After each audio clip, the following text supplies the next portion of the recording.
ಅತ್ತೆ ಏನ್ ಮಾಡ್ತಾ ಇದ್ದೀರಾ? ನಾನು ಗೌರಮ್ಮನ ಪೂಜೆ ಮಾಡ್ತಾ ಇದ್ದೀನಿ. ಗಣಪ ಗೌರ ಮನೆಗೆ ಕರ್ಕೊಂಡು ಹೋಗಕ್ಕೆ ಗೌರಮ್ಮನ ಬರ್ತಾ ಇದ್ದಾರೆ, ಅದಕ್ಕೆ ಗೌರಮ್ಮಗೆ ರೆಡಿ ಮಾಡ್ತಾ ಇದೀವಿ. ಓಕೆ. ಕಂಕಣ ಏನಕ್ಕೆ ಕಟ್ಟೋದು? ಏನ್ ಅದ್ರದ್ದು ಸ್ಪೆಷಾಲಿಟಿ ಏನು? ಕಂಕಣನ 5 ಜನನು ನಿಂತ್ಕೊಂಡು ಕಂಕಣ ಬದ್ಧವಾಗಿ ಅದನ್ನ ಆ ಪೂಜೆನ ಕರೆಕ್ಟ್ ಆಗಿ ಏನೋ ಶಾಸ್ತ್ರೋಕ್ತವಾಗಿ ಮುಗಿಸ್ಬೇಕಂತ ಪೂಜೆ ಮಾಡಿ ಮುಗಿಸಕ್ಕೆ ಕಂಕಣಬದ್ಧವಾಗಿ ನಿಂತ್ಕೊಂತೀವಿ ಅನ್ನೋ ಇದಕ್ಕೆ ಕಂಕಣ ಕಟ್ಕೊಂತಾರೆ. ಪೂಜೆ ಆಗೋ ತನಕ ಅವರೆಲ್ಲೂ ಅವರೇ ನಿಂತು ಮಾಡಬೇಕು ಅಂತ. ಓಕೆ. ಹಬ್ಬ ಹೆಂಗ್ ಸ್ಟಾರ್ಟ್ ಮಾಡಿದ್ದತ್ತೆ? ನೀವೇ ಹೇಳ್ರಿ, ಪರವಾಗಿಲ್ಲ, ಸೌಂಡ್ ಮಾಡಬೇಡ. ಸುಮಾರು 35 ವರ್ಷಗಳ ಹಿಂದೆ ನಮ್ಮ ತಮ್ಮ ಚಿಕ್ಕದಾಗಿ ಗಣಪತಿ ತಂದು ಗಣೇಶ ಹಬ್ಬದಲ್ಲಿ ಕೂರಿಸಿ ಪೂಜೆ ಮಾಡ್ತಾ ಇದ್ದಿದ್ದು. ಅದಕ್ಕೆ ಅವ್ರು ಯಾರೋ ಶಾಸ್ತ್ರಿಗಳನ್ನ ಕೇಳಿದಾಗ, ಇಲ್ಲ ನೀವು ಗಣೇಶನ್ನ ಇಡ್ಬೋದು ಅಂತ ಹೇಳಿದ್ಕೆ ಅವತ್ತಿಂದ ಸ್ಟಾರ್ಟ್ ಮಾಡಿ ಇವತ್ತಿಗೆ 35-40 ವರ್ಷ ಆಯ್ತು ನಾವು ಗಣೇಶನ್ ತರಕ್ಕೆ ಶುರುವಾಗಿ. ಹಂಗಾಗಿ ಎಲ್ಲರೂ ಹಬ್ಬಕ್ಕೆ ಎಲ್ಲಾ ಫ್ಯಾಮಿಲಿಗಳು ನಮ್ಮ ಫ್ಯಾಮಿಲಿ ಸೇರಿ ಸಂಭ್ರಮದಿಂದ ಗಣೇಶ ಚತುರ್ಥಿ ಆಚರಣೆ ಮಾಡ್ತೀವಿ. ಓಕೆ.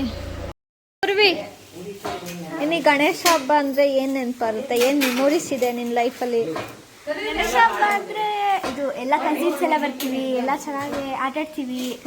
ಆಮೇಲೆ ಗಣಪತಿ ಹಬ್ಬಕ್ಕೆ ಎಲ್ಲರೂ ಸೇರ್ತಾರೆ ಮನೆಯಲ್ಲಿ, ಫುಲ್ ಎಂಜಾಯ್ ಮಾಡ್ತೀವಿ, ರೀಲ್ಸ್ ಮಾಡ್ತೀವಿ, ಎಲ್ಲ ಡ್ರೆಸ್ ಹೊಸ ಬಟ್ಟೆ ಎಲ್ಲ ಹಾಕ್ತೀವಿ, ಹಂಗೆ ಎಲ್ಲ ಫುಲ್ ಎಂಜಾಯ್ ಮಾಡ್ತೀವಿ. ನಿನಗೆ ಗಣೇಶ ಹಬ್ಬ ಅಂದ್ರೆ ಏನ್ ಮೆಮೊರೀಸ್ ಇದೆ? ಎಲ್ಲರೂ ಸೇರಿ ಒಂದು 30 ಮೆಂಬರ್ಸ್ ಆದ್ರೂ ಆಗ್ತೀವಿ. 13 30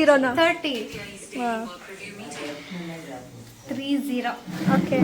ಅಷ್ಟು ಜನ ಆಗ್ತೀವಿ. ಎಲ್ಲರೂ ಕಸಿನ್ಸ್ ಸೇರಿದಾಗ ಗೇಮ್ಸ್ ಆಡ್ತೀವಿ, ಕುತ್ಕೊಂಡು ಮಾತಾಡ್ತೀವಿ, ಎಲ್ಲರೂ ಒಟ್ಟಿಗೆ ಊಟ ಮಾಡ್ತೀವಿ, ತುಂಬಾ ಖುಷಿಯಿಂದ ಹಬ್ಬನ ಆಚರಿಸ್ತೀವಿ. ಓಕೆ. ತೋರಿಸ್ತೀನಿ ನಿಮಗೆ ಡಾನ್.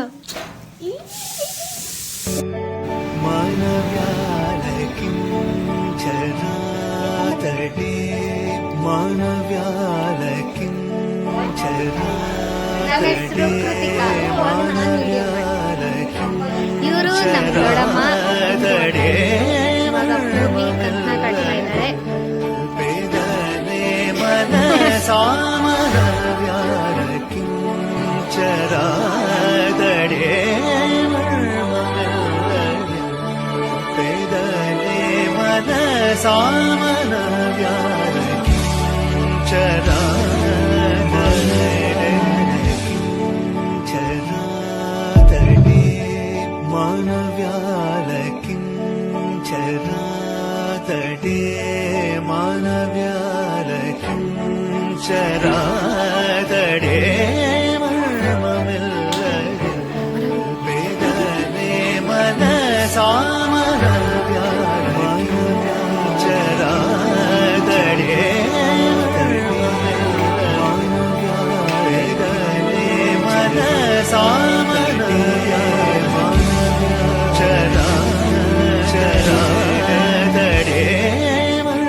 ಸಾಮನ